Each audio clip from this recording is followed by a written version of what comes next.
Hare Krishna. The best is not as important as the best for you. We live in a very competitive culture wherein the focus often is on being the best and being the number one, being the topper, on superseding and excelling as compared with everyone else. And often this focus on trying to be the best makes us indentured, bound to an external definition of success that is foreign, even alien to our innate interests and talents. So rather than trying to be the best or worrying what is the best, we need to focus on what is the best for me. We are all different individuals, and an apple, if we put it in a competition with a mango, or if we put a sugar cane in competition with grapes, it's they are different, and they cannot be compared like that because they are different fruits. So we may say that this fruit is my favorite. My favorites are grapes, my favorites are mangoes, my favorite are apples, whatever. But we cannot really compare different fruits directly. Similarly, different people are of different natures, and the broad, uh, the Bhagavad Gita's philosophy divides human beings into four broad types: Brahmana, Kshatriya, Vaishya, and Shudra. So these four types are the four kinds of people. They are not caste as is often thought to be, but they are four human types. They are the intellectuals, the administrators, the business people, and the general assistants. So these four are broadly human types.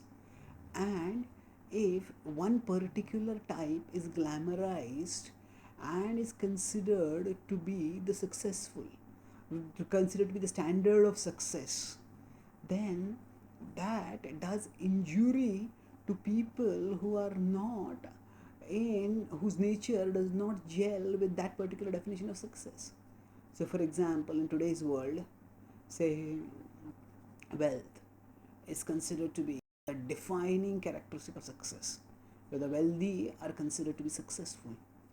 So if we make that as the defining characteristic of success, then people who are brahmanas, brahminical people, intellectuals, uh, even if we don't consider spiritual intellectuals, even if we consider intellectuals in today's world, say for example professors or researchers or authors or scholars in general, they will not earn as much as they would if as say business people.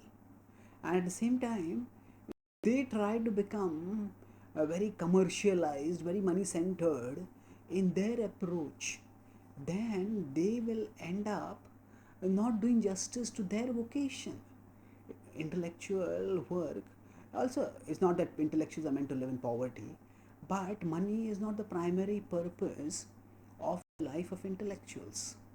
So that if intellectuals are judged not by their intellectual caliber but by their financial status, then the intellectuals, by becoming wedded, indentured to a wrong definition of, into an incompatible definition of success, will be doubly miserable because first of all they don't have the savvy to be constantly focused on money, and secondly, they, by choosing money, by pursuing money primarily if not exclusively, they can no longer make the intellectual contributions that would be very positive for society.